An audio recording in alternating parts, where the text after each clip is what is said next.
Euh, Voilà, bonsoir. bonsoir à tous et à toutes. Donc, bienvenue à cette soirée et merci à Yvon d'avoir répondu à notre invitation. Donc, il a sorti récemment un livre qui a été publié en juillet dernier, qui s'appelle La possibilité du communisme. Et ce livre affiche, je dirais, une bifurcation. Il y Voilà. a d'autres auteurs qui parlent de bifurcation quand ils parlent de changement de société. Et l'intérêt de son livre, au-delà du contenu, c'est le dialogue qu'il a établi avec un philosophe grec tout à fait passionnant. Donc, je vous invite à lire le livre au-delà de la conférence de ce soir. Et je te passe tout de suite la parole pour que tu nous donnes à voir et à vivre un petit peu les raisons pour lesquelles tu as écrit ce livre, pourquoi tu l'as fait à deux voix, et Voilà. puis nous parler évidemment des contenus. Voilà. Donc, à D'accord. toi. Alors, à la limite, si tu veux, la question de la possibilité du communisme, donc du livre lui-même, de l'œuvre, vient d'abord de ce que ça sera le thème premier que je vais développer et qui se trouve dans le livre, mais pas au début, si tu veux. C'est le fait que dans l'esprit des gens, y compris des gens cultivés, y compris des journalistes qui sont censés connaître les choses, l'histoire, etc., il y a une assimilation absolument scandaleuse entre le communisme et ce qui s'est fait en URSS, si tu veux. Alors, du coup, comme cela a échoué, primo, et que de part, ça a présenté des aspects positifs, bien entendu, mais énormément d'aspects négatifs. Du même coup, il y a l'idée que le communisme est mort puisque ça a échoué, et que le communisme, de toute façon, on n'en veut pas, étant donné les défauts qu'il présentait. Bon. Alors, il faut partir de là, et il faut rompre avec ce contresens. Je vais commencer par là. Ça me paraît fondamental, si tu veux, dans la bataille idéologique et intellectuelle. Et je termine aussi en disant que je suis très étonné de voir que, y compris dans l'article du Monde, par exemple, qui a un peu déplacé sa ligne politique, tu trouveras que des analyses du type étant donné que le communisme n'existe plus, ou que le communisme est mort. Alors, moi, je dis tout simplement que ma formule, c'est la suivante: le communisme n'est pas mort parce qu'il n'a jamais vécu, tout simplement. Alors, je vais t'expliquer pourquoi. Quand on a bien compris Marx, fondamentalement, la thèse de Marx, mais je l'approfondirai après sous d'autres angles, la thèse de Marx, c'est que le communisme ne peut advenir qu'à partir, dans sa perspective matérialiste et historique, qu'à partir des bases fournies par le capitalisme développé. Donc, sur la base d'un développement de l'industrie capitaliste, si tu veux, qui lui donne à la fois des moyens, les forces productives du capitalisme développé, mais aussi une masse, si tu veux, disons, de travailleurs qui sont concernés par la question du communisme, parce qu'ils sont exploités, bien entendu, par le capitalisme. Et donc, ça donne du coup, en termes de propositions pour le futur, l'idée d'un mouvement immensément majoritaire, et dont il dit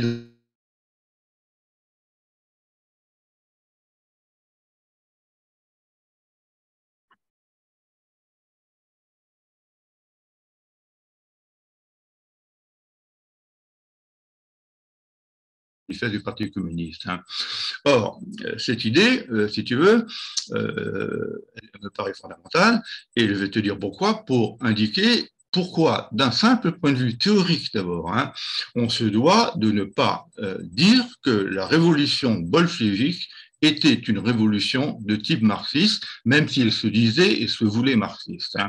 Alors, je te dis de la manière suivante, c'est que à la fin de sa vie, donc pratiquement, Marx a eu une correspondance qui est parue dans un livre du CERN, d'ailleurs, dirigé par Maurice Gaulier, où il y a toute une série de textes de Marx, et il y a en particulier une correspondance qu'il y a eu avec Vera Zasulich, qui était,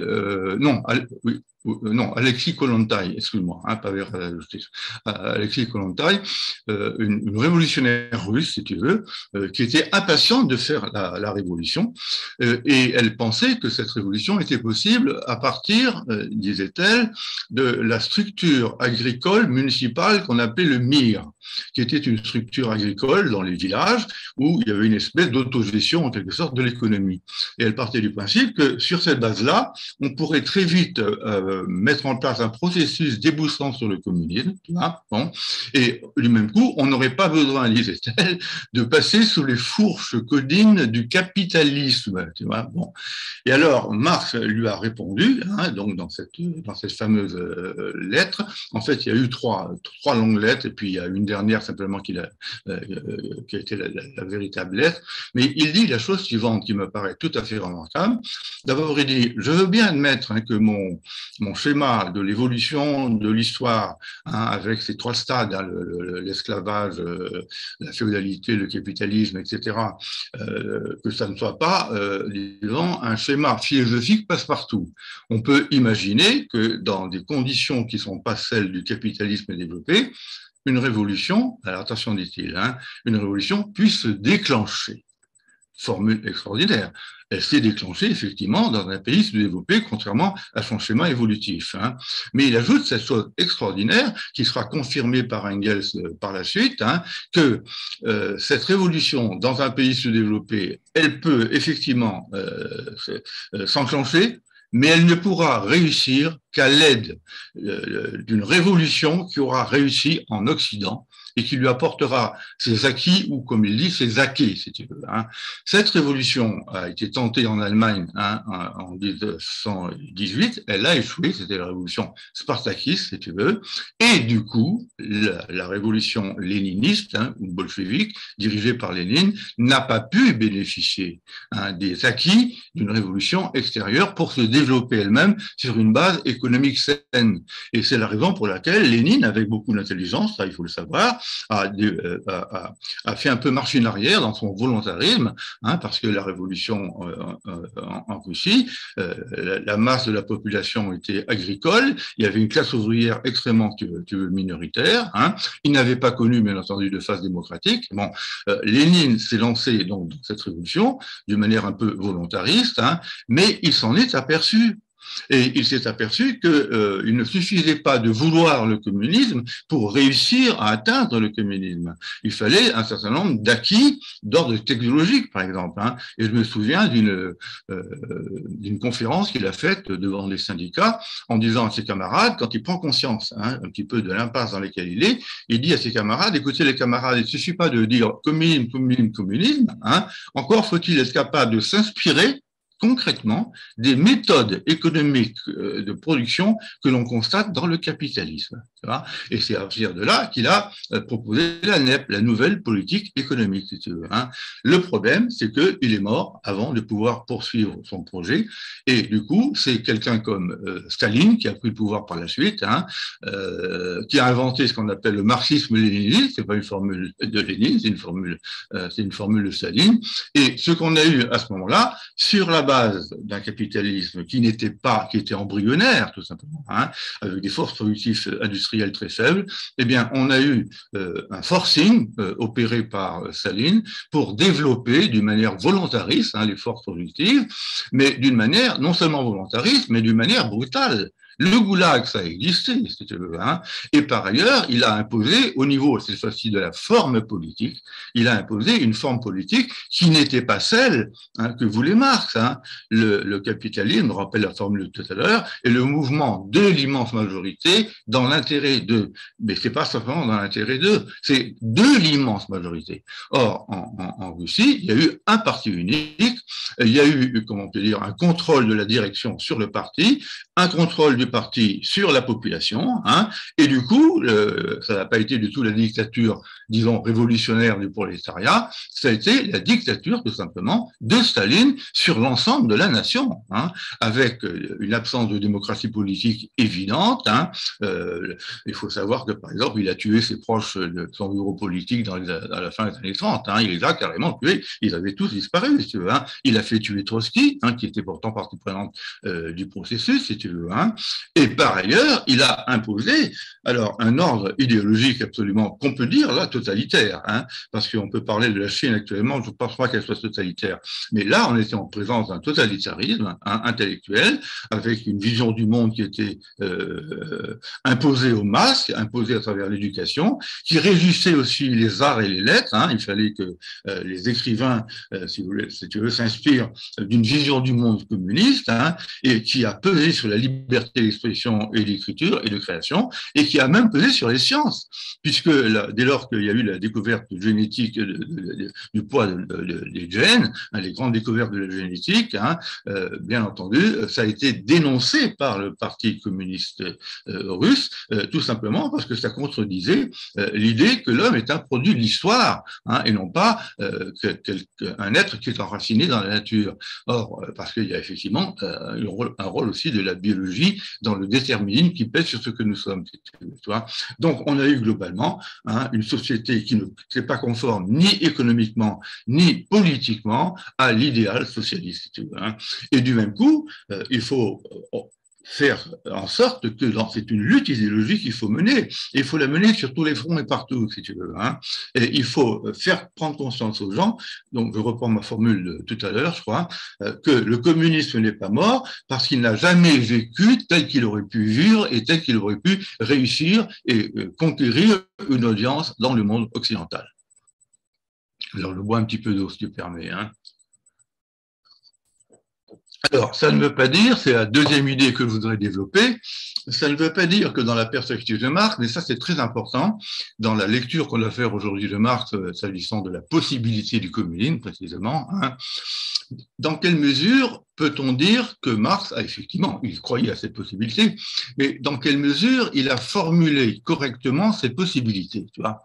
Alors, c'est là que le problème pour moi se pose, parce que quand on connaît bien l'œuvre de Marx, hein, l'œuvre de la maturité après l'idéologie allemande, hein, et les thèses sur Feuerbach, et tout ce qui s'ensuit après, bon, et y compris d'ailleurs dans un texte qui est très connu, qui est la préface de 1849, je crois, à la critique ou de 1859, excusez-moi, à la critique de l'économie politique, hein, qui a servi de préface, en fait.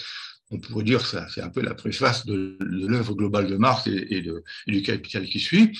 C'est un texte que je trouve personnellement magnifique, hein, dans lequel il décrit le processus historique, hein, en distinguant 3 modes de production, hein, plus un 4e qui sera le mode de production asiatique, donc le mode de production antique avec l'esclavage, le mode de production féodal, le mode de production capitaliste, qui se succèdent selon un schéma qui est, alors là, qui est extraordinaire, c'est un schéma qui obéit à un déterminisme historique.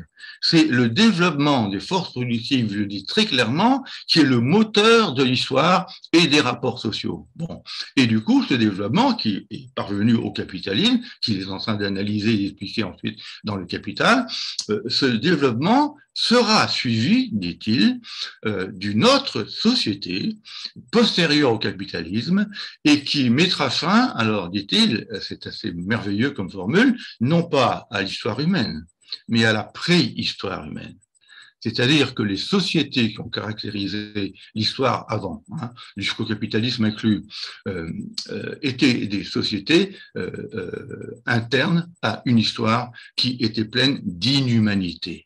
La véritable histoire humaine, celle qui sera faite par des hommes, pour des hommes et librement, commencera après le capitalisme. Alors ça me paraît une idée importante. Le problème, c'est que à partir de là, dans ce texte-là, il n'en dit pas plus. Il dit simplement qu'il y a un autre horizon, hein, post-capitaliste, qui va s'ouvrir. Il va pas plus loin. Sauf que quand tu lis Marx, par ailleurs, c'est vrai dans le manifeste du Parti communiste ou dans d'autres textes, hein, on s'aperçoit que ce processus qui va nous faire dépasser le capitalisme et aboutir à une société donc sans classe, c'est un processus qui est souvent qualifié, pensé d'abord, mais aussi qualifié de nécessaire, de fatal. obéissant à des lois dialectiques qui sont les lois, en fait, du schéma de pensée que Hegel avait, mais sur une base totalement idéaliste. Or, Marx a été hegelien, il a été influencé par Hegel. À mon avis, il n'a pas été assez critique à l'égard de la logique dialectique hegelienne. Et il a prétendu simplement emprunter à Hegel sa vision d'un processus dialectique nécessaire et fatal, avec des contradictions qui le meuvent, et simplement, il voulait remettre sur ses pieds ce processus et en faire non pas le processus d'une idée qui va triompher à la fin de l'histoire, mais le processus de classes sociales qui vont déboucher sur la mise en place de la société communiste, si tu veux. Mais il y a une espèce de parallèle, il y a une espèce de symétrie. Alors, on trouve par conséquent, du même coup, chez Marx, l'idée d'un nécessitarisme dans la venue future du communisme, et on ne peut pas accepter cette idée-là. Et je vais m'appuyer sur une autre idée, un autre texte de Marx que tout le monde connaît, parce qu'il a fait l'objet, par exemple, à la fête de l'humanité, je crois que c'était il y a 2-3 ans, d'un débat avec Lucien Sèvres, le pauvre Lucien Sèvres, et puis il y avait aussi Bernard Vasseur. Mais cette idée qu'on trouve dans l'idéologie allemande, cette fois-ci, que Marx récuse la morale, il récuse les devoirs moraux, il récuse la notion d'idéal, et il a cette formule très célèbre que le communisme n'est pas un idéal sur lequel la réalité devrait se régler, sous-entendu un idéal sur lequel on devrait faire que la réalité se règle, c'est ça que ça veut dire. Ce n'est pas un idéal de ce type. Le communisme, c'est le mouvement réel qui abolit l'état actuel. Comment peut-on dire que qu'il y a un mouvement réel qui abolit l'état actuel et qui est donc finalisé par le communisme, puisque c'est ça le communisme, tu vois?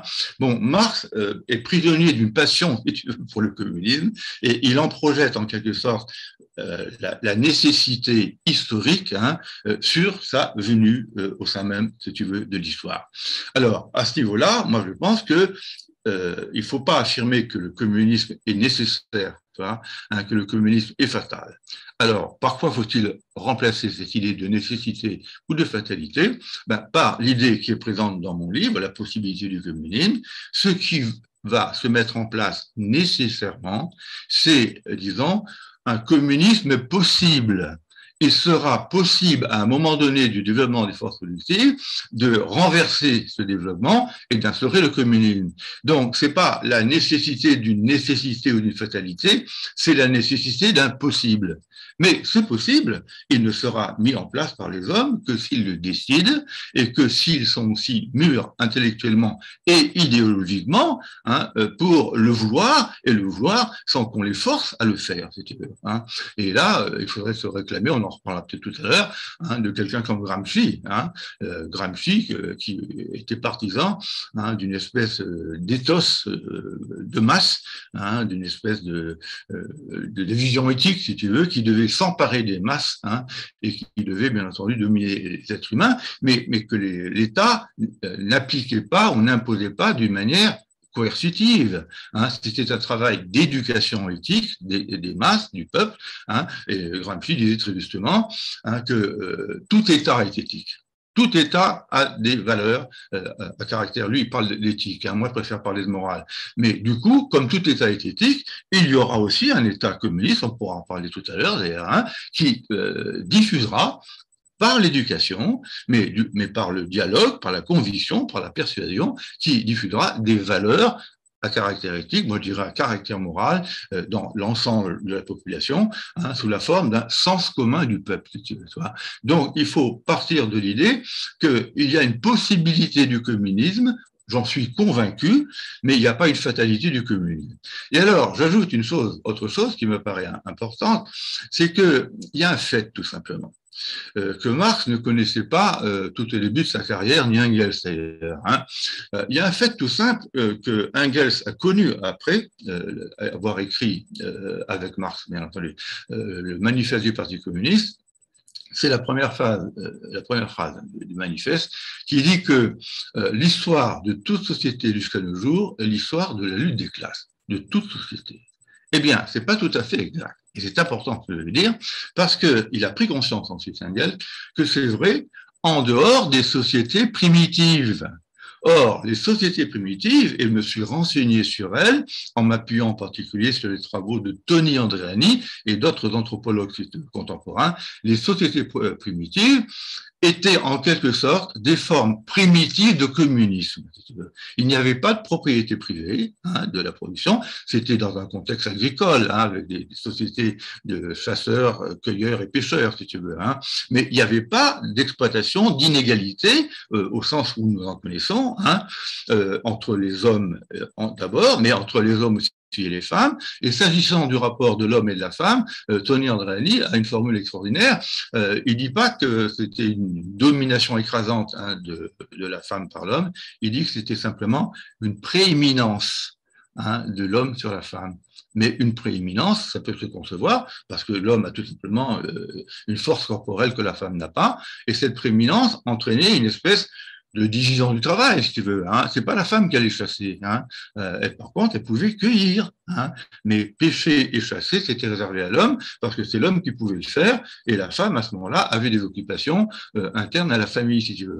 Mais au sein de la famille, il y a régnait une espèce de communisme, si tu veux, primitif. Alors, on pourrait entrer dans les détails et voir en quel sens c'est le monde du communisme, etc. Mais c'est ça, en tout cas. Il n'y avait pas d'exploitation de l'homme par l'homme, et cette exploitation ne commencera qu'avec l'apparition des sociétés agricoles et du travail productif agricole.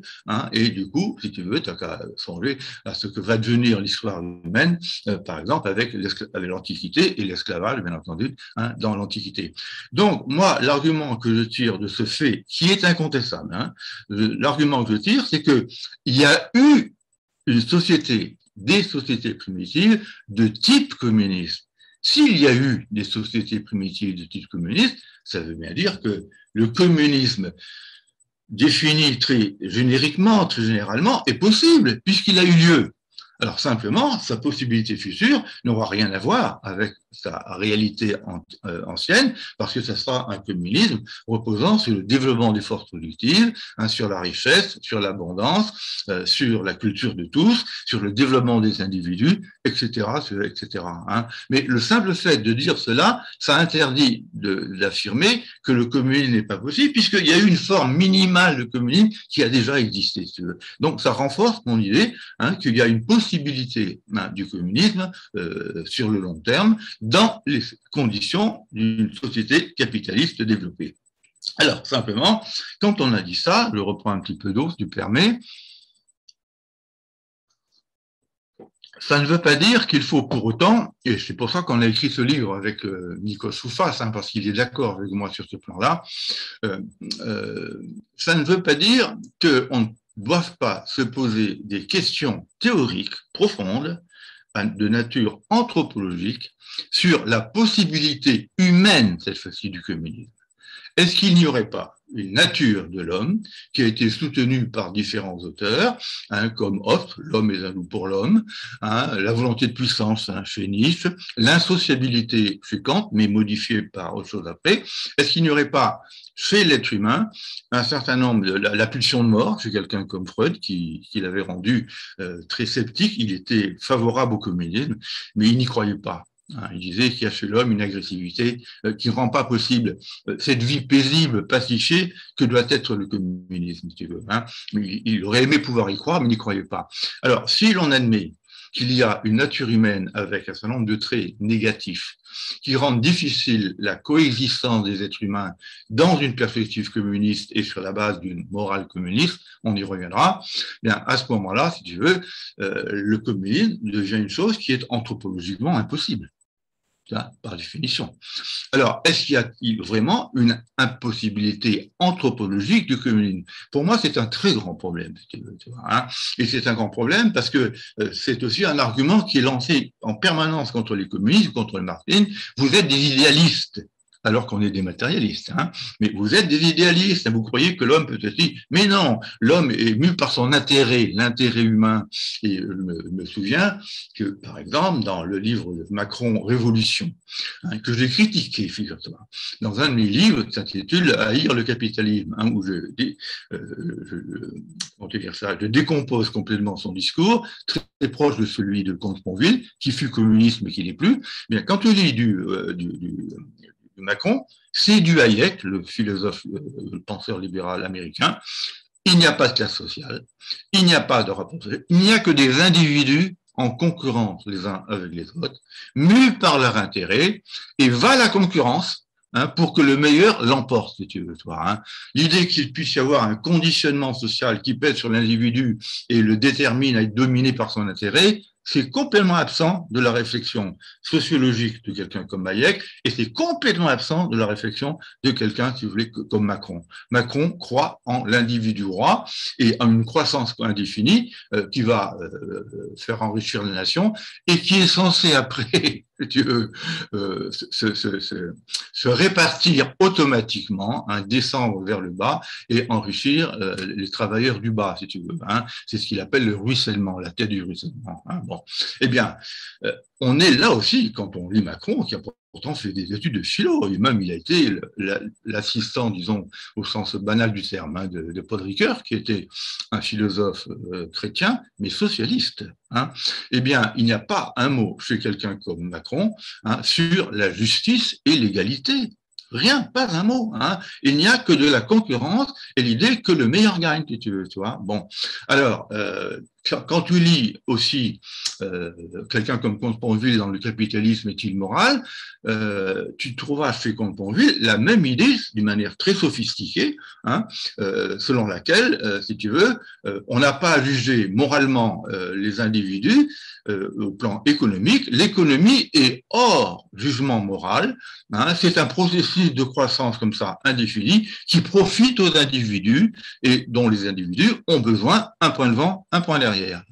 Et alors après, les conséquences que ça peut entraîner en termes d'inégalité, de richesse, etc., de pouvoir des hommes les uns sur les autres, ça ne peut être qu'à la limite corrigé à la marge par le droit, par la morale, éventuellement par la charité. C'est ce qu'il appelle les 4 ordres. Tu vois. Bon.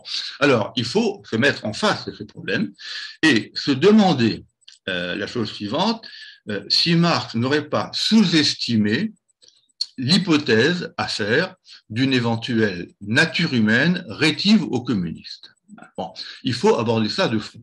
Et moi, je l'aborde de front, d'autant plus que quand on dit que Marx n'a pas du tout songé à l'idée d'une nature humaine, les gens qui connaissent bien Marx te diront non.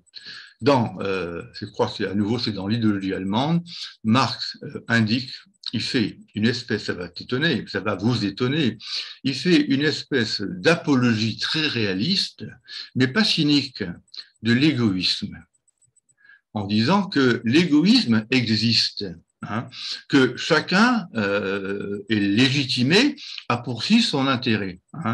Simplement, il y a égoïsme et égoïsme. Il y a un égoïsme, si tu veux, qui sert l'individu, mais dans la limite de l'intérêt des autres individus. Et à ce moment-là, c'est un égoïsme, comment te dire, de partage et de coopération, c'est le communisme. Mais l'ego des êtres humains est satisfait, il faut le savoir. C'est pas une simple idée abstraite comme ça. Et il peut y avoir, par contre, un égoïsme lui-même qui est totalement égocentré, totalement un égoïsme égoïste, si je puis dire, égocentré, intéressé, et ça, c'est l'égoïsme qui meut le capitalisme. Donc, cette idée que Marx a envisagé cette possibilité qu'il puisse y avoir aussi un élément de nature humaine qui puisse éventuellement, comment te dire, être un frein, disons, au communisme, mais il n'en a pas tiré l'idée que ça allait devoir en être un frein. Pourquoi ? Parce que Marx, fondamentalement, c'est quand même, et ça, c'est une idée qui a été reprise par des sociologues contemporains, c'est quand même un homme qui affirme que l'homme fait l'histoire, les hommes font l'histoire, mais les hommes qui font l'histoire sont aussi faits par l'histoire. Ils sont conditionnés par elle, dans leurs idées, dans leur conscience, dans leurs valeurs, dans leurs croyances, dans leur comportement, dans leur motivation. Et il y a cette idée que un communisme, le communisme tel qu'il le rêve, si tu veux, tel qu'il en veut, c'est un communisme qui va s'appuyer sur une transformation possible, probable, éventuelle, de ce qu'on croit être la nature humaine. Marx, à ce niveau-là, ne pense pas une nature humaine telle que tout le monde la pense naturellement. La sixième thèse du Feuerbach te dira que l'essence de l'homme n'est pas une abstraction, inhérente à l'individu isolé. Hein, l'homme égoïste, l'homme cupide, l'homme ceci, l'homme cela, c'est l'ensemble des rapports sociaux. Alors, moi, je dirais plus largement que l'homme se définit concrètement par les figures historiques qu'il prend successivement, dans des conditions historiques qui changent, et quand on voit l'histoire humaine, comment te dire, rétrospectivement, on s'aperçoit que l'homme, une fois sorti des sociétés primitives, et donc entré dans l'histoire, en quelque sorte réelle, du développement des forces collectives, on s'aperçoit que l'homme a changé. Il a changé dans ses valeurs, dans ses mentalités. Par exemple, prenons un exemple tout banal, l'esclavage. L'esclavage a été unanimement justifié, comment te dire, admis, valorisé même par quelqu'un comme Aristote, qui trouvait qu'il était normal que l'esclave soit l'esclave d'un maître parce qu'il était naturellement inférieur au maître. Et du même coup, l'esclavage non seulement était réel, mais il était juste. Il était normal, il était bien qu'un homme soit l'esclave d'un autre parce qu'il lui était inférieur. C'était un demi-homme, en quelque sorte, l'esclave. Bon. Alors, ça, l'esclavage, ça a été à dominer les esprits pendant des siècles, bien entendu, mais la Révolution française a aboli l'esclavage. Ça veut bien dire que la valorisation du rapport esclavagiste est une valorisation de la domination exploiteuse d'un homme sur un autre homme. C'est quelque chose dont on a pris conscience qu'il fallait s'en débarrasser fondamentalement. Et on a assisté à l'avènement de la démocratie républicaine et du suffrage universel, sauf que les femmes ne l'avaient pas. Voilà. Bon. Et qu'il n'était pas totalement universel parce qu'il fallait, comment te dire, témoigner d'un minimum d'aisance, financière, d'autonomie pour pouvoir participer au vote.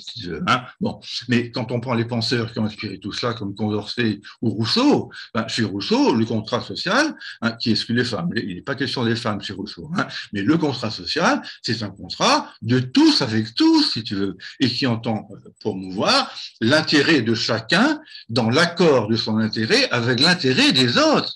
Fondamentalement. Donc, ça veut bien dire que l'homme est capable de changer. Bon.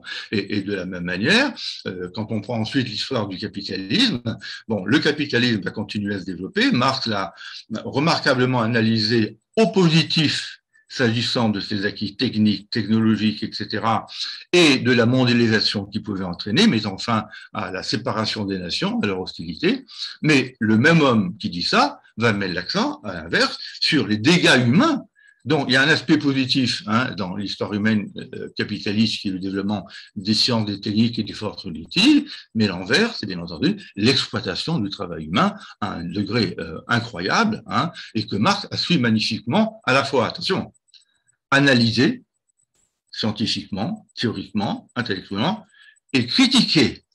Ça veut dire que s'il l'a critiqué, son texte est aussi un texte qui est rempli de ce qu'on pourrait appeler un pathos valoriel, tu vois, une espèce de normativité critique. Ça veut dire que Marx était aussi, pas seulement un homme de science, c'était aussi un être humain moral. C'était un militant moral qui militait pour un idéal, contrairement à ce qu'il a pu dire dans l'idéologie allemande, d'ailleurs, il faut le savoir.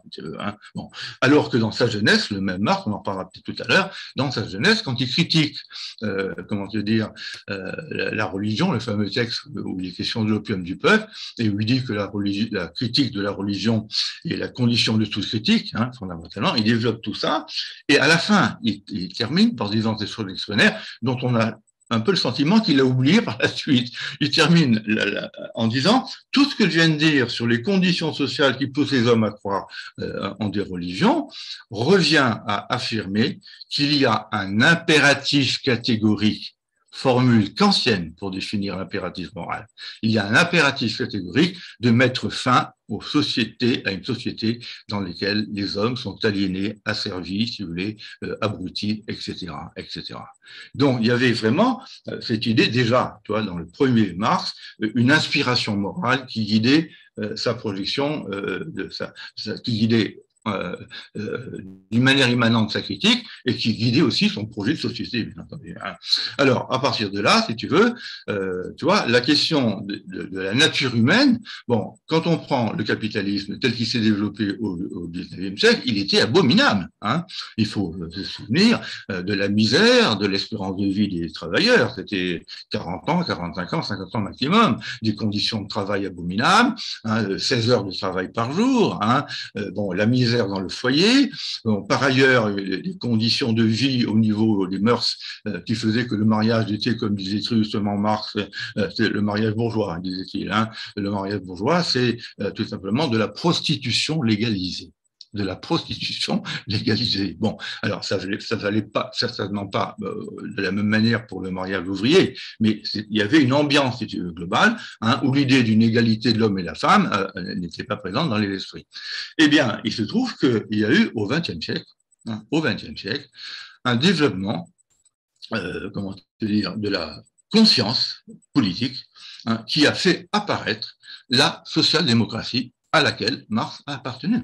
Hein, et Marx a été un membre de la social-démocratie, comme Engels, hein, et ils ont été suffisamment lucides pour montrer qu'il y avait un certain nombre d'acquis qui se produisaient dans l'histoire, qui modifiaient les conditions de vie et du coup qui modifiaient l'homme. Hein. Et moi, je me souviens d'une phrase étonnante hein, d'Engels qui est peu connue, c'est dans la critique du programme d'Erfurt, hein, et il s'en prend aux syndicalistes qui prétendent que la misère s'accroît tout le temps. Il leur dit, mais non, mais ça va pas. Si vous dites que la misère s'accroît tout le temps, c'est que vous oubliez tous les acquis des luttes syndicales et politiques qui se sont développés depuis la moitié du XIXe siècle. Tu vois. Il ne faut pas dire que la misère s'accroît, hein, il faut dire simplement que l'incertitude de l'existence s'accroît. C'est une nuance tout à fait importante, tu vois. Et alors, à partir de là, la social-démocratie a été à la source d'un mouvement politique hein, en Europe, bien entendu, qui était d'inspiration marxiste, il faut le savoir. Hein. Et ça a donné lieu à des partis socialistes jusque dans les années 40 ou 50 qui se disaient marxistes. Hein. Il a fallu attendre, comment te dire, ce qui s'est passé en Allemagne hein, dans les années, à la fin des années 50 hein, pour que le parti allemand renonce, lui, au marxisme. Hein, bon. Mais il y avait aussi la compétition avec les pays de l'Est et la rivalité avec les pays de l'Est, etc. Mais pour revenir à ce que je voulais dire, c'est que quand on prend le statut concret des êtres humains entre ce qu'ils étaient au XIXe siècle et ce qu'ils sont devenus au XXe siècle, grâce aux acquis de la lutte des classes, des syndicats et des partis politiques, y compris le Parti communiste en 1920, hein, mais aussi Jaurès. Jaurès était à sa manière un marxiste. Hein. C'était un marxiste un peu idéaliste, mais peu importe. Il était marxiste hein, et il était pour une société sans classe. Simplement, on allait y parvenir par un coup, et il était aussi pour, il le dit lui-même, hein, pour une amélioration de l'être humain à travers l'amélioration de ses conditions de vie. Hein. Et c'est pas pour rien qu'aujourd'hui, par exemple, hein, puisqu'on parle de nature humaine, l'idée d'une nature humaine de l'homme qui le rendrait supérieur par définition à la nature de la femme, hein, tout ça est en train de voler en éclats par le combat des féministes ou à ce niveau-là, avec lequel, à ce niveau-là, je suis entièrement d'accord. Hein. Les hommes et les femmes doivent être égaux, être considérés comme égaux dans leurs capacités, dans leurs fonctions, dans leurs compétences, etc., etc. Hein. Simplement, j'ajoute que cette égalité donc des droits, bien entendu, des activités, des fonctions, cette égalité doit, à mon avis, se faire aussi dans le respect, dans l'admission qu'il y a peut-être quand même une différence entre les hommes et les femmes, mais non pas une inégalité, une différence qui est une différence de caractère psychologique. Et cette thèse a été défendue par Simone de Beauvoir. Donc, moi, je suis pour, je m'inspire alors là carrément des révolutionnaires allemands, allemandes, des femmes allemandes, hein, comme Clara Zetkin, etc., au début du XXe siècle, hein, qui étaient pour une promotion hein, de l'homme, de la femme, si tu veux, hein, d'une manière tout à fait remarquable. Hein, et cette promotion de la femme, bon, elle a été quand même actualisée. Alors là, on revient à l'Union soviétique. Elle a été actualisée dans le droit soviétique. Hein. L'homme et la femme sont considérés comme égaux égaux, hein, comme ayant droit au même travail, au même salaire, etc., et ayant droit, bien entendu, à une activité politique comparable. Donc, ça veut bien dire que si aujourd'hui on voit les êtres humains changer de mentalité s'agissant, hein, de la perception du rapport entre l'homme et la femme, hein, ça veut bien dire que l'homme n'est pas enfermé dans une nature éternelle. Il y a toute une série de niveaux, hein, où l'homme peut changer, et j'en prends un dernier, euh, la guerre. La guerre, l'héroïsme guerrier, c'était une valeur aristocratique au Moyen Âge. Hein, on faisait carrière en allant faire la guerre et en revenant vainqueur. Or, aujourd'hui, qu'est-ce qui est valorisé? C'est pas la guerre, c'est la paix. Et actuellement, ce qu'on récompense, ce ne sont pas les guerriers, ce sont les pacifistes. Il y a des prix Nobel de la paix. Donc, ça veut bien dire que l'homme est malléable, hein, au sens noble du terme. Hein. Il peut être façonné, hein, par les circonstances dans lesquelles il vit. Hein. Et du même coup, si tu veux, il faut aussi ajouter qu'en dehors des conditions sociales, la psychologie contemporaine, et alors là, Freud, à sa manière, si on sait le lire, disons, hein, la psychologie contemporaine nous a fait comprendre aussi qu'il y a des conditions familiales éducatives, hein, qui peuvent, disons, influencer l'être humain dans un sens positif comme dans un sens négatif. Hein. S'il y a des, comment te dire,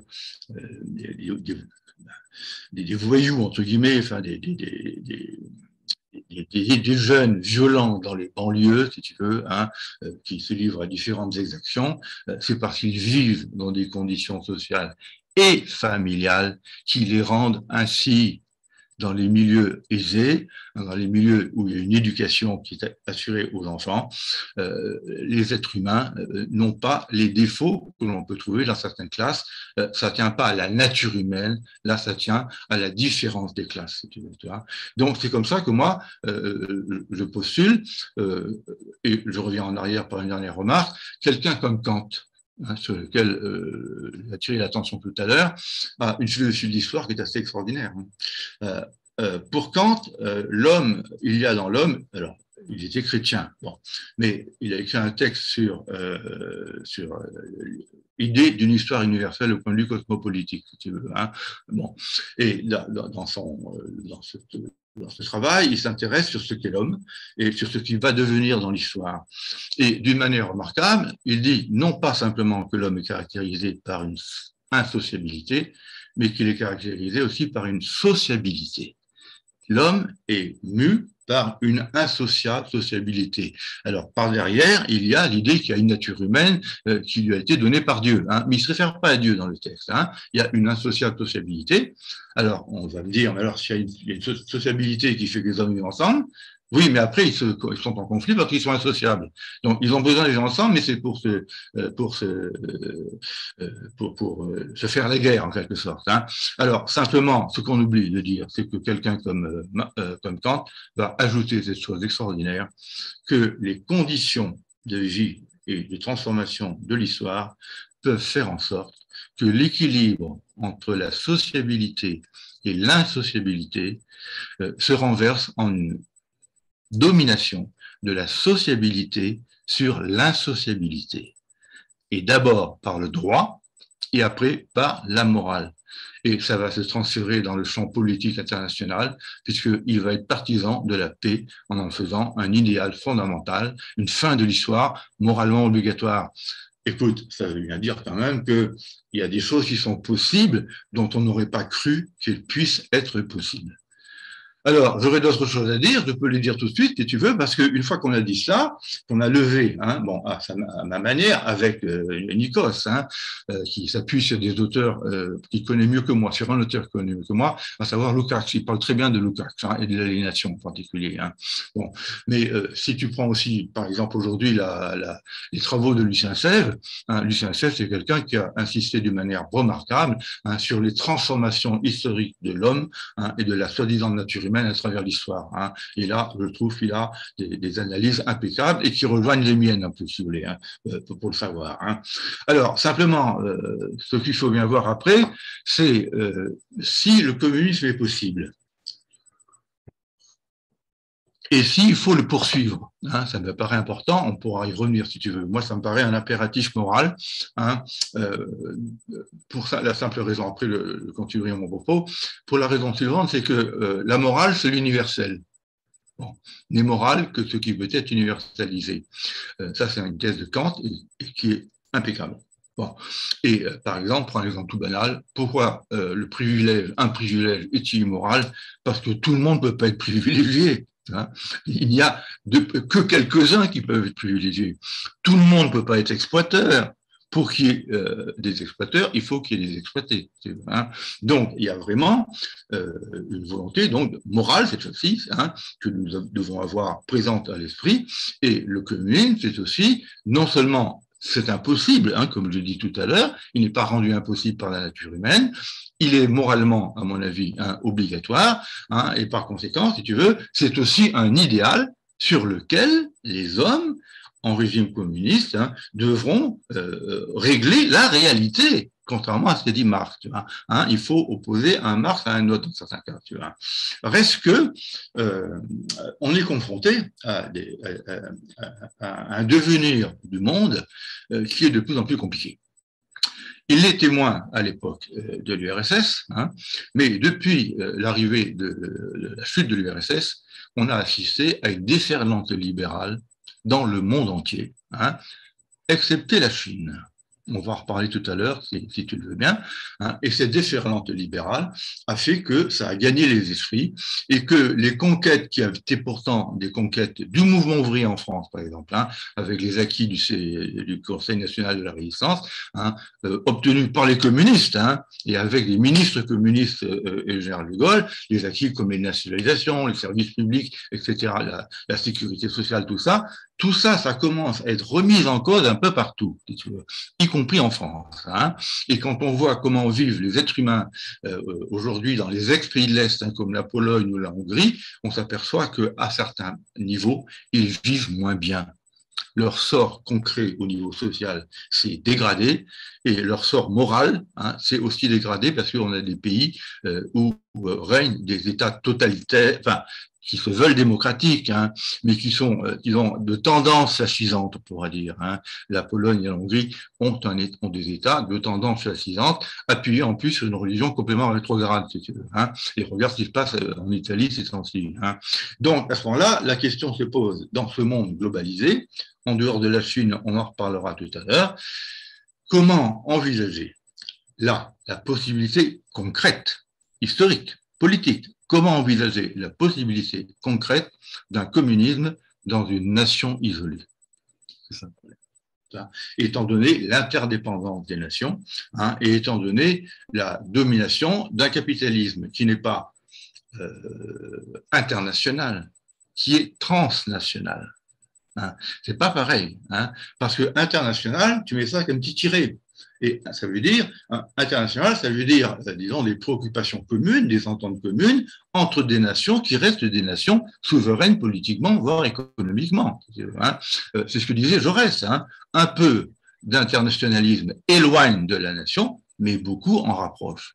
Or, actuellement, nous avons un écrasement des identités politiques nationales. L'Europe, elle est anti-nation, fondamentalement. Hein. Et il y a parmi les gens de gauche, comme moi, pro-communistes, y compris à la NUP en général, d'ailleurs, enfin, en tout cas chez Mélenchon, il y a un refus, par exemple, de l'Europe telle qu'elle fonctionne. Parce que les traités européens annihilent la souveraineté politique des États nationaux, si tu veux. Hein. Alors, dans ce contexte-là, si tu veux, comment envisager sereinement, avec optimisme, hein, la mise en œuvre de cette possibilité du communisme? Ça, c'est l'idée que je voulais avancer. Par ailleurs, alors, moi je dis que c'est un pari qu'il faut faire. Hein, on est dans l'ordre d'un pari, mais d'un pari fondé aussi sur le constat de la dégradation du capitalisme aujourd'hui un peu partout. Tu vois.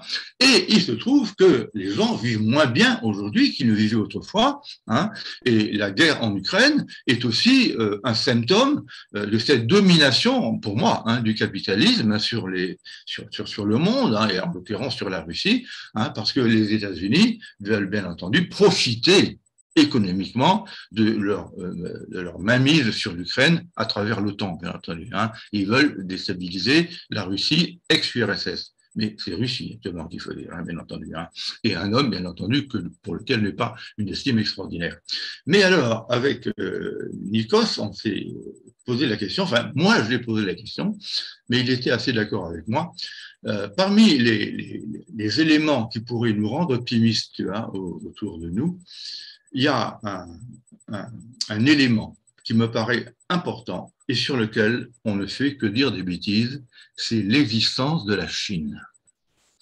Et l'existence de la Chine et la nature, surtout de cette Chine qui existe, si tu veux, hein, la Chine, actuellement, est en train de devenir la plus grande puissance économique mondiale. Hein, elle a quasiment rattrapé les États-Unis. C'est quand même, alors on va laisser de côté hein, le fait que ça a été un peu en parallèle l'équivalent de ce qui s'est passé en Russie, mais en Chine. Hein. Ça a été une révolution paysanne au début, hein, mise en place par Mao Tse-tung, et après il y a eu des débordements volontaristes hein, avec la révolution culturelle, par exemple. Hein. Bon, des choses comme ça, et donc des crimes, hein, il faut le dire. Hein. Il y a eu on ne sait pas trop les chiffres, hein, mais entre 10 millions et 20 millions de morts, en Chine aussi, si tu veux. Hein. Mais après, bon, ça s'est résorbé, et à la fin du 19e siècle, et surtout au début du 20e siècle, hein, je n'ai pas tous les noms en tête des dirigeants, mais la Chine a opéré un renversement complet d'orientation par rapport aux excès qui avaient caractérisé la révolution culturelle hein, de Mao Tse-tung hein, et son soi-disant bon en avant économique, si tu veux. Hein. Alors, la Chine, bon, attention à ce que je vais dire, hein, c'est un pays quand même de 1,4 milliard d'habitants qui a réussi, ce pays, en pratiquement 20 ou 30 ans, tout le monde le dit maintenant, il a réussi à hisser la nation chinoise à un niveau de développement actuellement au moins équivalent à celui des États-Unis. Enfin, en 30 ans, les États-Unis ont mis 1 siècle et demi pour le faire. C'est quand même étonnant, non? C'est pas rien.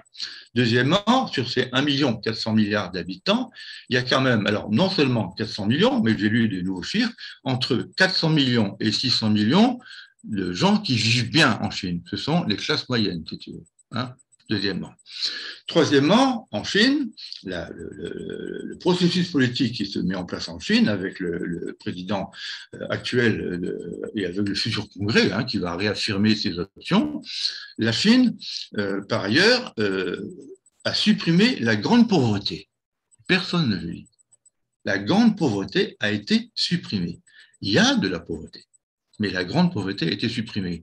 Et l'objectif du capitalisme chinois, c'est dans les statuts, hein, dans les programmes, hein, dans le programme officiel. Hein, ce n'est pas le communisme tout de suite, le communisme c'est vraiment dans le lointain. C'est le socialisme d'ici, disent-ils, 200 ou 300 ans. Et le socialisme devrait assurer une aisance décente à tous les êtres humains. Assurer une aisance décente à tous les êtres humains. Un homme comme Marx, qui vit aujourd'hui, dirait, moi je suis d'accord avec ça. Hein, bon.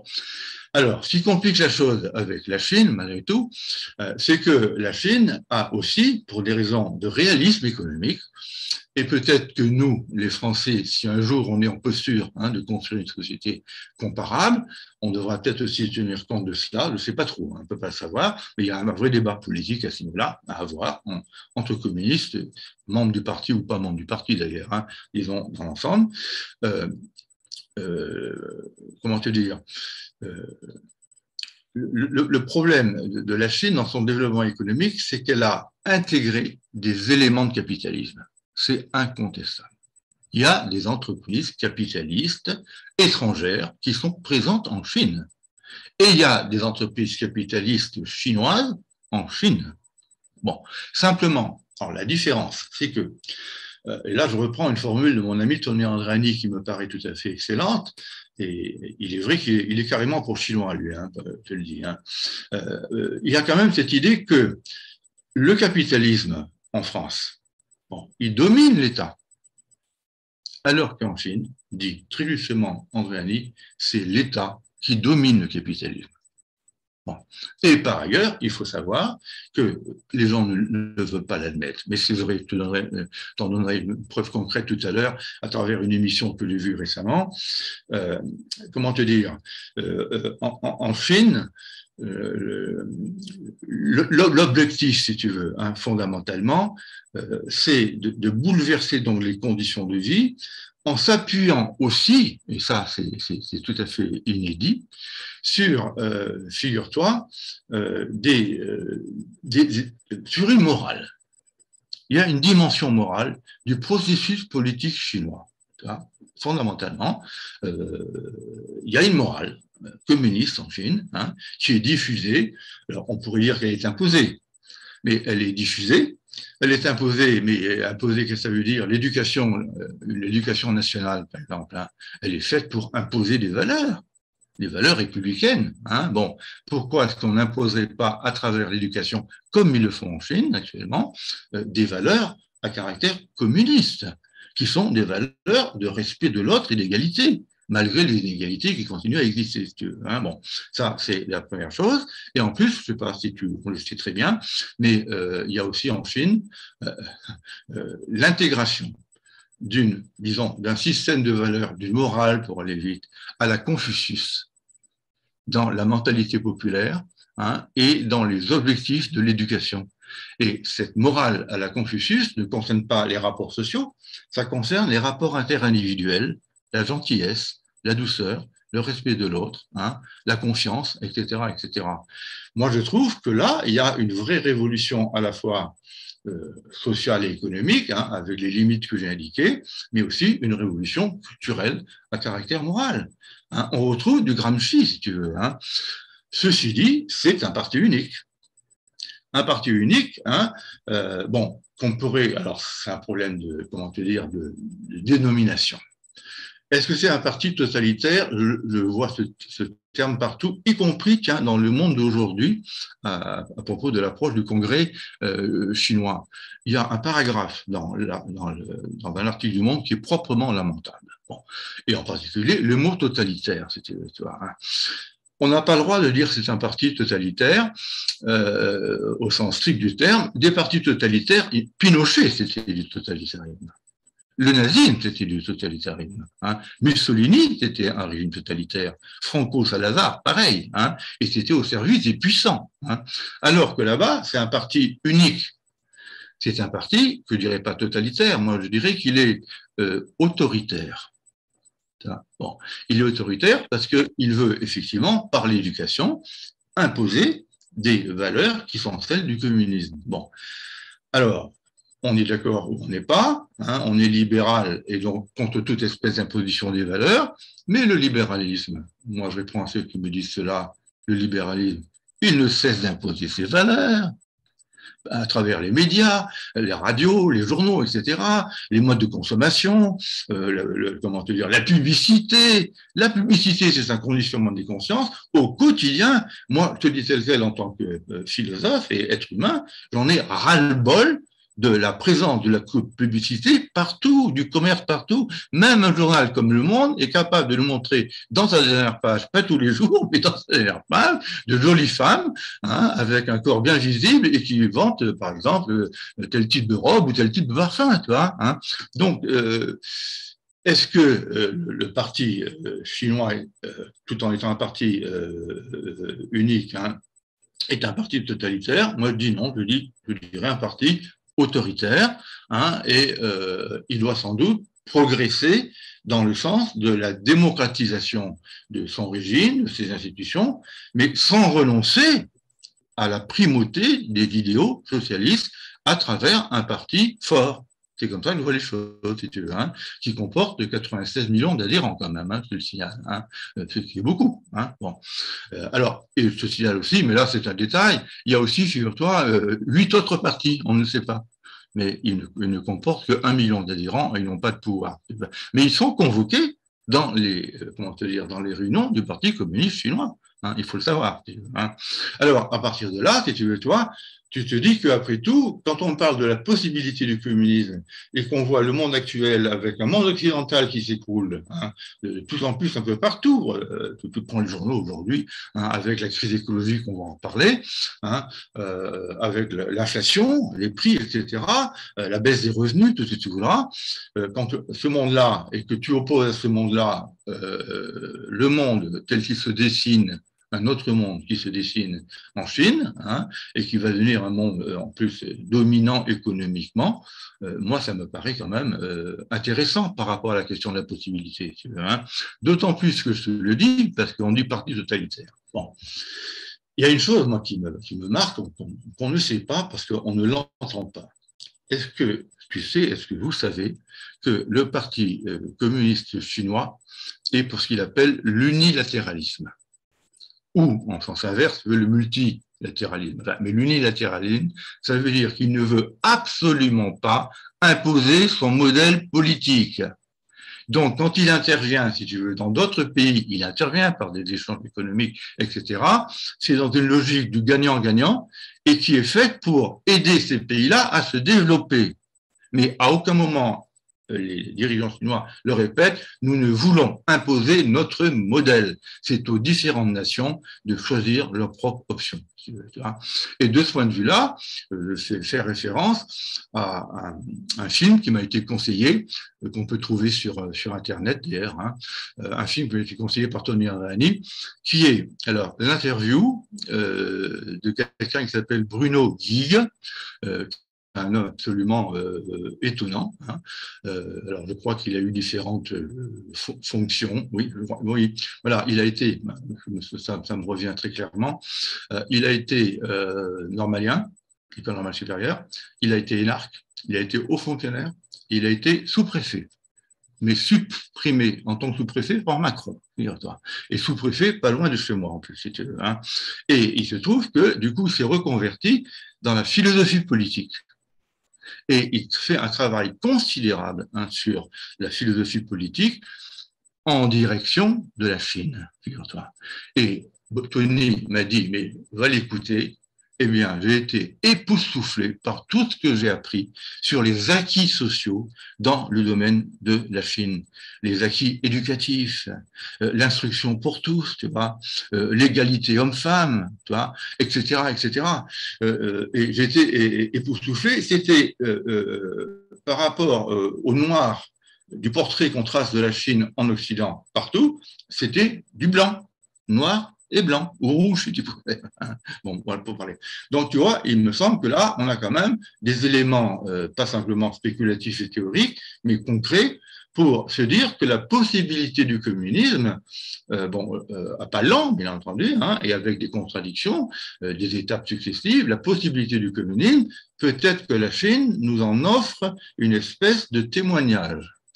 Et dernière chose par laquelle je vais terminer, si tu veux bien, c'est que ce qui me paraît absolument, alors là, à la fois indispensable et donc possible, nécessaire en fait, nécessaire en droit d'abord, hein, mais nécessaire en fait, tu vas voir pourquoi, et donc si c'est nécessaire en fait, c'est donc, comment te dire, c'est donc la nécessité de fait fait droit, hein, ça devient un devoir de toute façon, par intérêt, c'est la crise écologique.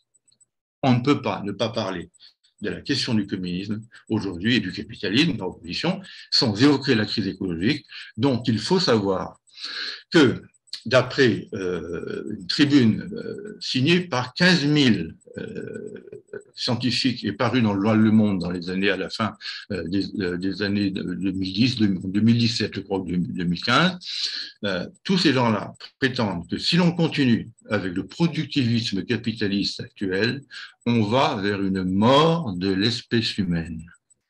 La Terre deviendra invivable d'ici 50 à 100 ans. Tu vois.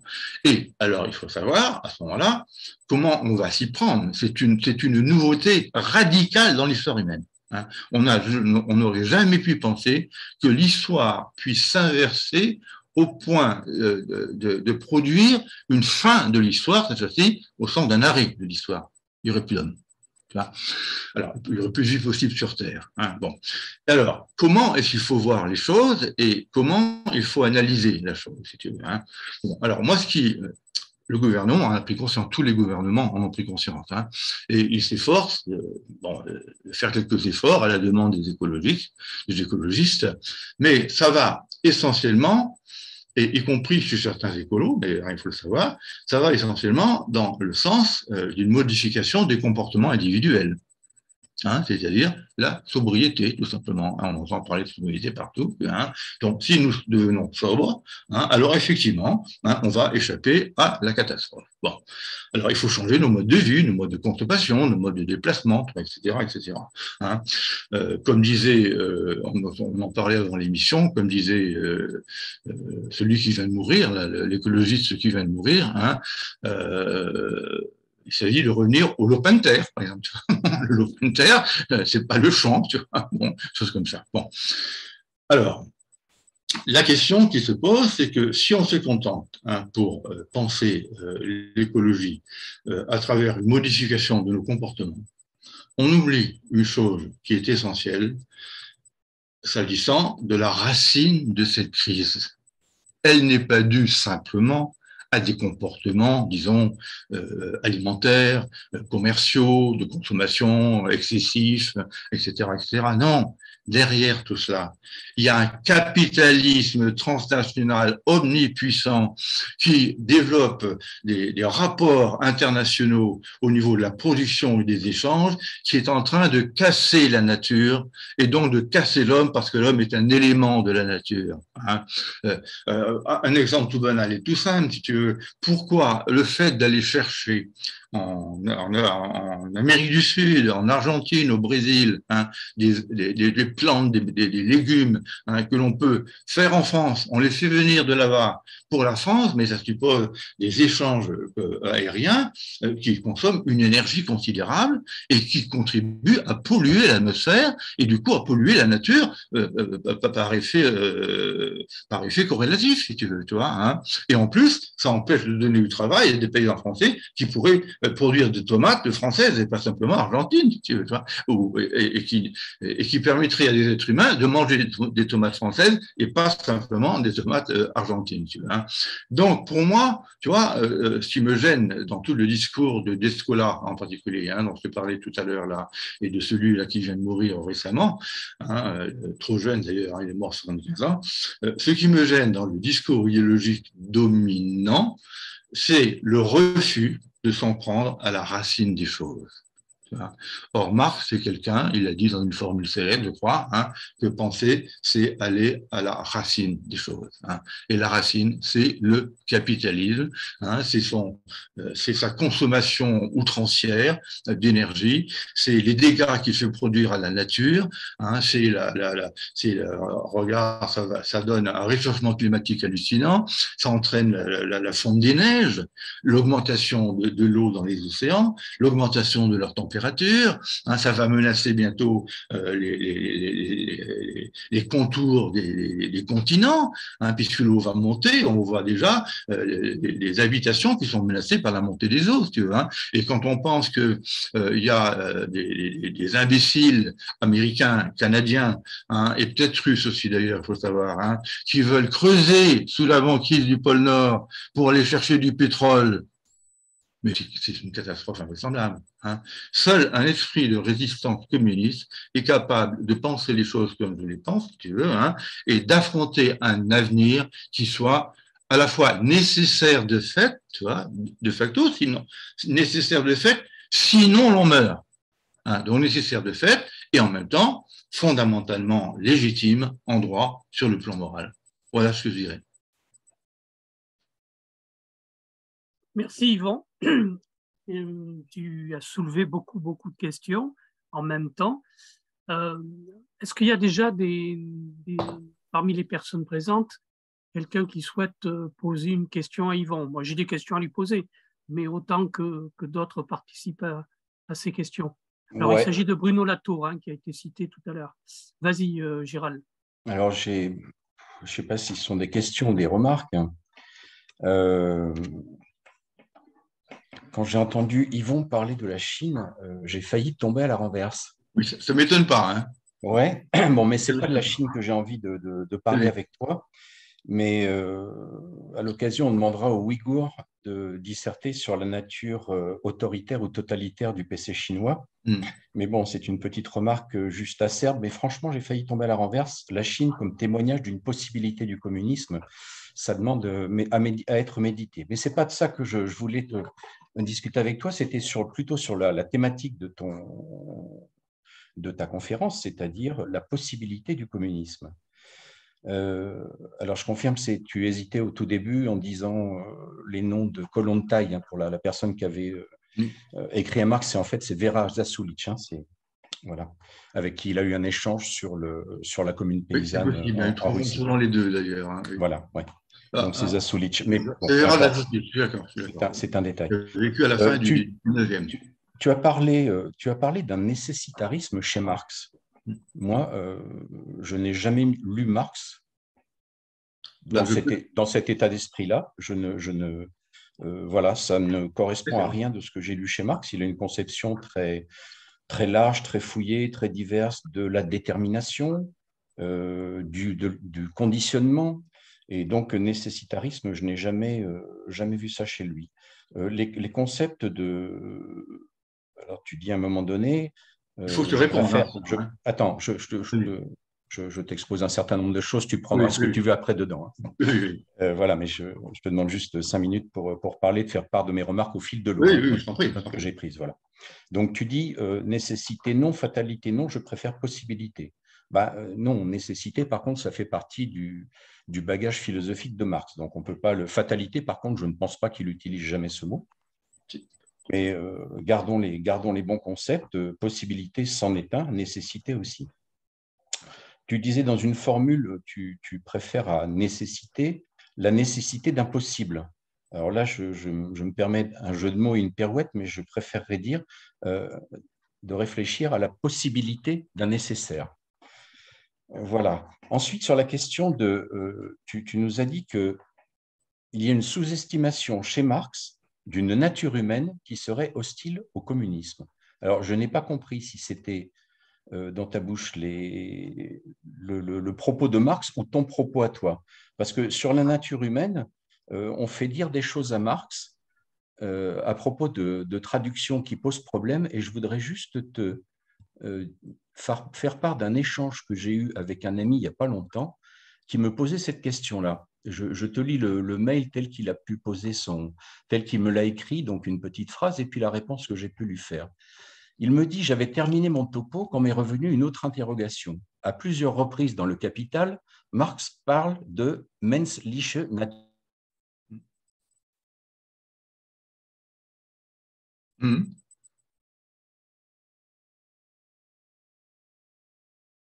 Alors ? Écoute, apparemment, il a un petit souci. Donc, on va peut-être prolonger. Soit tu réponds à Gérald. Apparemment, il s'est déconnecté. Hein. Bon, d'accord. Soit je te… Oui, alors moi, je réponds en son absence à un thème qui me paraît important, tu veux. Hein. Vas-y. C'est la question de la nécessité chez Marx, si tu veux. Hein. Alors là, il y a quelqu'un c'est une nécessité à caractère dialectique, et c'est l'idée qui a été répandue par la doxa, d'ailleurs, hein, mais en s'appuyant sur Marx, par la doxa stalinienne, par exemple, hein, qui a des lois dialectiques du mouvement historique, avec la contradiction, thèse, antithèse, synthèse, à nouveau thèse, etc. Et ça donne un schéma de développement qui obéit à une logique dialectique qui est empruntée à Hegel. Et le seul, à ma connaissance, qui est vraiment admis cela et développé cela d'une manière intelligente, hein, et pas d'une manière simplement dogmatique, c'est quelqu'un comme Lucien Sèvres. Hein, Lucien Sèvres ne cesse de s'appuyer sur l'idée qu'il y a une logique dialectique, et la logique dialectique, c'est la logique d'abord dans l'idéalisme d'un enchaînement des concepts, hein, qui se fait nécessairement, et dans une logique matérialiste, d'un enchaînement des phénomènes au sein d'un processus qui, elle aussi, obéit à une logique dialectique qui est nécessitariste, si tu veux. Hein. Et par exemple, moi, j'ai lu, je me rappelle, c'est Lucien Sèvres qui disait cela, mais je peux citer autre chose, Lucien Sèvres disant que si on prend le schéma, la triade, société primitive, communisme primitif, société de classe et société sans classe, communisme achevé, c'est thèse, antithèse, synthèse. Donc, le développement global de l'histoire obéirait à un schéma logique nécessitariste, puisqu'il est logique. Tu vois ce que je veux dire, hein, et qui répond à ce que quelqu'un comme Hegel pouvait dire. Et par ailleurs, dans le Capital, à la fin du livre 1 du Capital, je n'ai pas été revoir toutes mes informations dans ce domaine, à la fin du livre 1 du Capital, quand Marx parle du passage, comment te dire, de la féodalité au capitalisme, hein, il parle d'une transformation qui est équivalente à une transformation naturelle, à une transformation qui obéit à une nécessité quasi naturelle. Et il dit que quand le capitalisme nie le mode de production féodal, hein, bon, et qu'après le socialisme va nier le capitalisme qui nie le mode de production féodal, il ajoute c'est la négation de la négation. Ah, bon. Et il est capable de dire aussi qu'à propos de telle ou telle révolution qui va se produire, il va dire que, ou qui se sont produites parfois, hein, mais celle aussi qui va se produire et qui souhaite, il va dire qu'elle va se produire à l'image nécessaire, nécessitante, si tu préfères, d'un processus naturel. Donc, je pense que cette idée-là, ça a dominé les esprits, ça a dominé des gens aussi intelligents que Lucien Sèvres, hein, et c'est pour ça qu'il a eu, par exemple, des débats avec un philosophe dont j'étais proche, d'ailleurs, qui a écrit le passage au matérialisme, hein, parce que ce camarade, enfin, ce philosophe, il est renseigné à Paris, hein, et c'est un proche d'Althusser, bon, ce philosophe a refusé de voir l'histoire mue par des processus internes qui seraient de type dialectique avec la nécessité que cela comporte. Voilà, ça c'est ce que je voulais dire. Et là, je ne suis pas du tout d'accord avec notre ami. Gérald. Moi, j'aurais juste une petite question à poser, mais qui a à voir évidemment avec la perception qu'on a aujourd'hui des possibilités de transformer nos sociétés vers le communisme ou vers autre chose, je ne sais pas. En tout cas, c'est l'incapacité aujourd'hui du capitalisme à répondre aux besoins nouveaux qui ont émergé.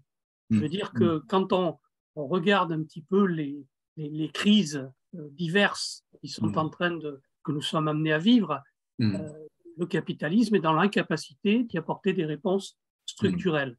Ça, c'est un premier constat. Est-ce qu'il est vrai, juste, ça mérite débat, hein. Mais il y a un deuxième aspect qui est très, très important, me semble-t-il. C'est du point de vue, comment dire, de la représentation du monde et de la projection dans l'avenir. C'est-à-dire qu'aujourd'hui, il me semble qu'on est quand même un peu en difficulté, je dirais, dans la bataille communiste, justement, est-ce qu'on n'est pas, je poserai plutôt une question, est-ce qu'on n'est pas en difficulté pour proposer, je dirais, un avenir qui fasse rêver la jeunesse? Je vais parler clairement. Je veux dire, j'ai envie de vomir quand j'entends parler de Musk et compagnie et de ces fantasmes. Sauf que ces fantasmes sont quand même des choses qui font rêver. C'est-à-dire aller conquérir l'espace, aller dans les étoiles, élargir l'espace de vie des êtres humains, allonger la durée de vie. On peut en penser ce qu'on en veut après. Hein, c'est un débat. Oui, d'accord. Oui. Voilà, il y a une espèce de fantasme, enfin en tout cas, je dirais d'éléments de projection vers l'avenir. Et de toute puissance. Et de toute puissance qui peuvent être enthousiasmants. Hein, vous voyez ce que je veux dire? Qui peuvent tirer et qui peuvent justifier le capitalisme, son phénomène d'accumulation, ses capacités justement à créer les conditions matérielles de réaliser ces rêves que je mets avec de gros guillemets autour. Hein. D'accord. Alors, je te réponds, moi, d'une manière un peu indirecte, hein, en abordant une question que je n'ai pas abordée, et que cette question, si on la met en avant, et si on envisage de la résoudre, bien entendu, c'est une question qui peut parler aux êtres humains, si tu veux, hein, et susciter, aux jeunes en particulier, et susciter leur enthousiasme. Si tu veux. C'est la question de l'aliénation. Or, cette question de l'aliénation, on est au-delà de la question des rapports sociaux, au-delà de la question des formes de travail, on est au-delà de la question purement économique du salaire, etc. Si tu veux, hein. L'aliénation, alors il y a une aliénation dans le rapport à la société, ça c'est bien entendu, c'est un aspect, c'est un des sens possibles du concept d'aliénation. Les hommes produisent une société qui leur échappe et qui leur paraît autre que ce qu'ils ont voulu, si tu veux. Tu vois, hein. Donc ça c'est un premier, la notion d'altérité étant présente, hein, une société autre que celle dans laquelle ils pourraient se plaire. Mais la véritable aliénation, moi je la situe au niveau individuel. Et là, je suis d'accord avec Tony Andréani et en partie d'accord avec Lucien Sèvres, pas totalement, mais je vais te dire pourquoi. Un être aliéné, pour moi, un individu aliéné. Il faut parler non seulement d'une société aliénée par la marchandise, hein, par la consommation, comme tout ce que tu disais tout à l'heure, hein, mais un individu aliéné, et donc des individus aliénés, hein, parce qu'ils appartiennent, ils sont nombreux. Un individu aliéné, c'est un individu qui ne peut pas réaliser toutes ses potentialités naturelles, ses capacités naturelles, si tu veux, hein, et qui ne peut pas satisfaire tous ses besoins potentiel, si tu veux. C'est ça les deux à la fois, capacité, si tu veux, et besoin. Or, il y a chez tout être humain ce que j'appellerais, moi, une nature potentielle, qui sommeille en chaque homme, hein, au niveau de ses capacités et de ses besoins. Hein, et les êtres humains, dans leur grande masse, quand ils vivent dans des conditions lamentables, sont empêchés de réaliser ce pourquoi ils sont pourtant faits, si tu veux. Hein, et ils sont donc autres que ce qu'ils pourraient être dans d'autres conditions sociales, c'est-à-dire ils sont moins. Ils sont pires, si tu veux, hein, alors qu'ils pourraient être bien meilleurs. Et on pourrait mettre à leur comment te dire, on pourrait leur offrir, le communisme pourrait leur offrir, hein, des sources de jouissance et d'épanouissement dont ils ne soupçonnent même pas parfois le plaisir qu'on a à les connaître. Tu vois, hein. Et ça, c'est fondamental parce que l'être aliéné ne sait pas qu'il l'est. Et il ignore les besoins dans lesquels il pourrait se réaliser. Et c'est pour ça que le jeune Marx, on profite pour te le dire, moi ça me paraît toujours valable, dans les manuscrits de 44, hein, c'est dans le premier manuscrit, il oppose ce qu'il appelle c'est extraordinaire. Bon, il dit qu'on n'est pas là simplement, le communisme, il parle déjà du communisme, hein, il parle du communisme, effectivement, hein, le mot communisme est là. Le communisme, c'est pas simplement une diffusion de l'avoir, de la possession, qui est réservée aux riches, si tu veux. Hein. Ça, c'est un communisme, si tu dit-il, c'est un communisme médiocre. C'est un communisme de l'avoir. Et il dit, moi je suis pour un communisme de l'être, un communisme raffiné, qui tire les hommes vers le haut, vers les plus grandes satisfactions de la vie, qui sont l'art, qui sont l'intelligence, hein, qui sont la beauté, qui sont le jeu, tout simplement, le sport aussi, dès lors que le sport est débarrassé de l'emprise qu'il subit aujourd'hui le capitalisme, hein, bien entendu, etc. etc. Un être ludique, c'est un être qui peut être heureux. Hein, mais pour être ludique, il faut bien entendu qu'on t'en donne les moyens et le temps disponible, si tu veux. Tu vois. Voilà. Alors, donc, si on raisonne comme ça, tu vois, on fait apparaître le projet communisme comme un projet extrêmement attrayant. Et moi, j'en ai eu la confirmation, pour te le dire tel quel, quand j'enseignais en terminale, après la chute des pays de l'Est, il y avait toujours une partie de mon cours qui était consacrée à Marx, et le manifeste du PC était le texte que j'étudiais avec mes élèves. Eh bien, quand j'aurais fait étudier le manifeste du PC ou les thèses du Feuerbach, hein, mes élèves, on était dans les années, la chute du mur de Berlin, c'est 89, on était à la fin des années 90, hein, 2000. Bon, voilà. Mes élèves, quand ils voyaient ce que le communisme peut nous proposer comme possibilité d'épanouissement sur Terre et non pas dans le ciel, hein, ils étaient éblouis. Ils découvraient quelque chose qu'on leur masque systématiquement en leur disant le communisme, c'est du totalitarisme, précisément. Tu vois. Non, le communisme authentique, c'est pas du totalitarisme. Hein. Et c'est pour ça qu'il faut faire attention de qualifier la Chine de pays totalitaire. C'est plus compliqué qu'on le dit. Je voudrais te le signaler quand même, par exemple, je reviens un petit peu en arrière simplement.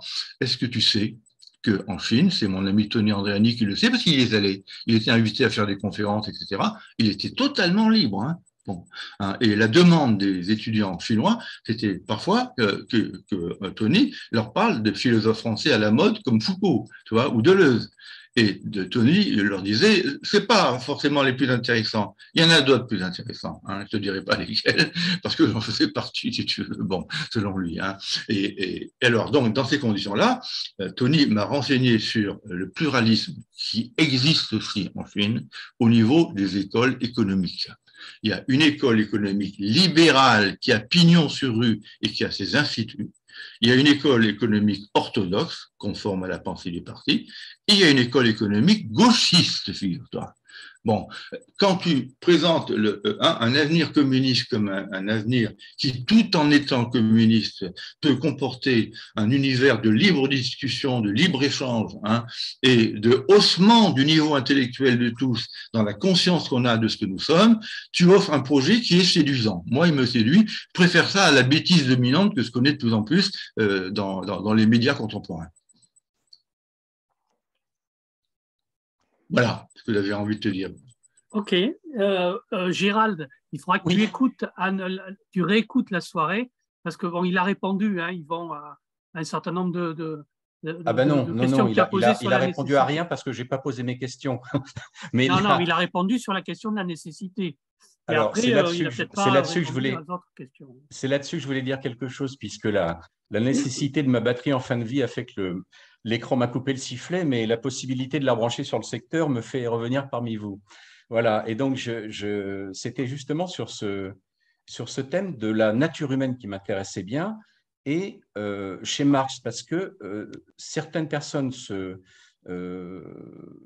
réclament d'une traduction, à mon sens fautive, pour parler de nature humaine comme terme employé par Marx. Alors donc, j'avais juste commencé à vous lire ce petit dialogue-là, donc je vais finir de le faire.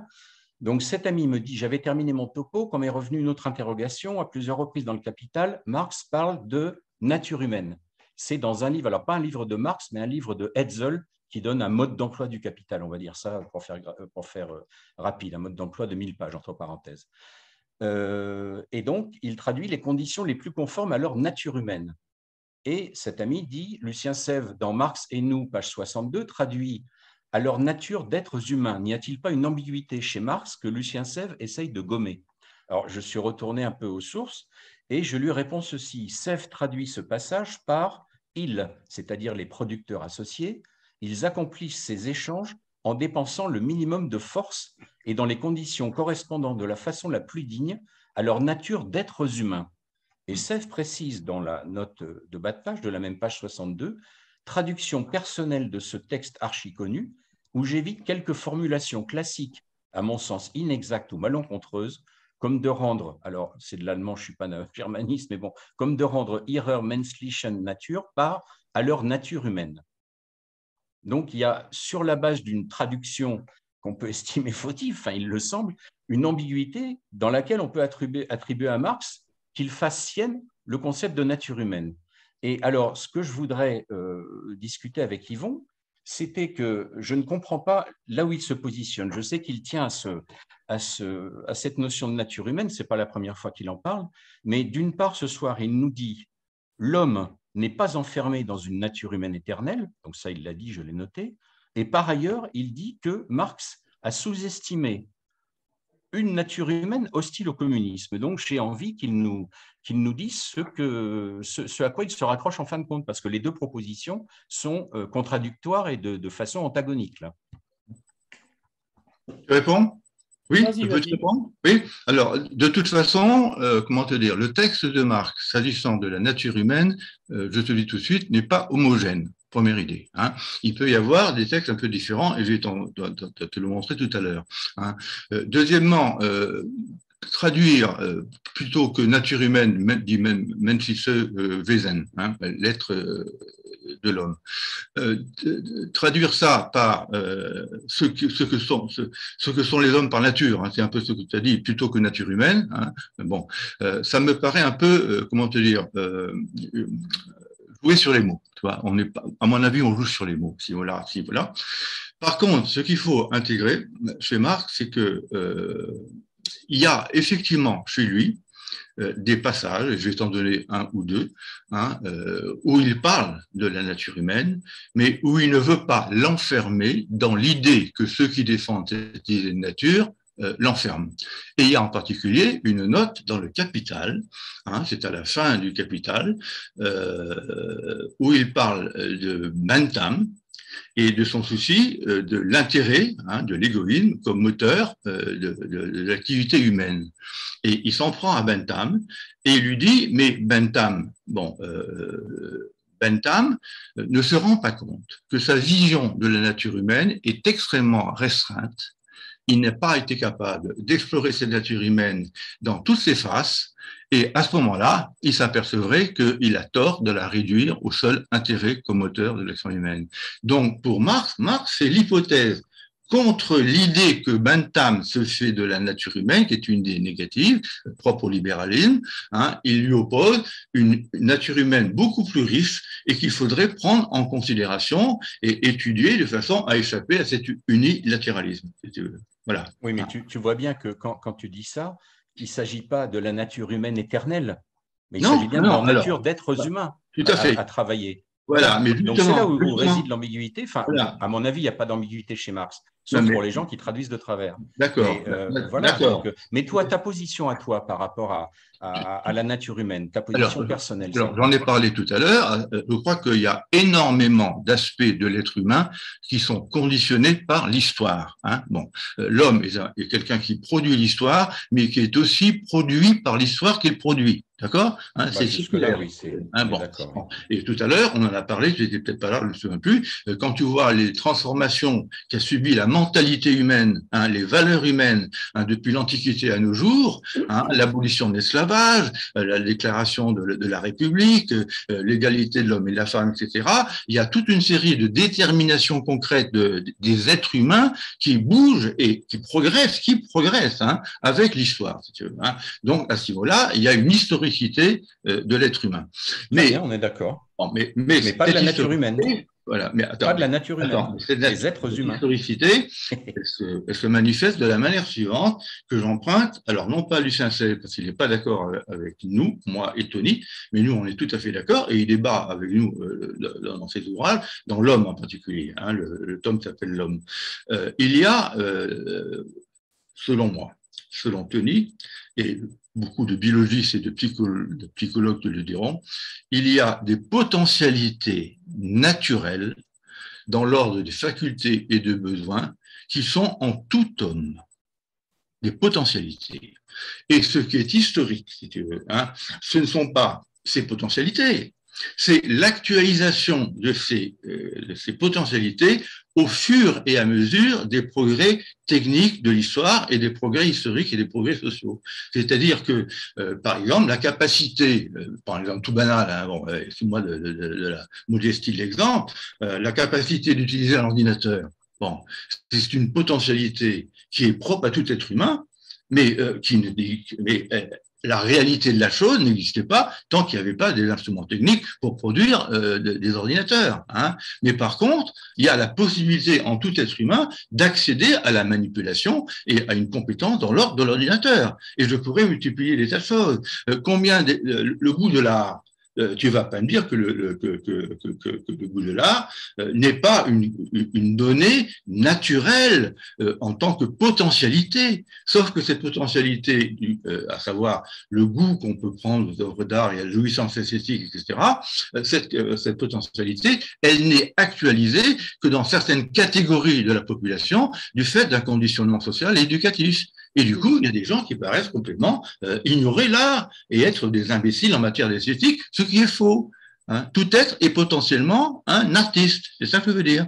C'est une potentialité dans la nature comme un ensemble de potentialités propres à l'homme. Et ces potentialités se révèlent de plus en plus dans leur actualisation.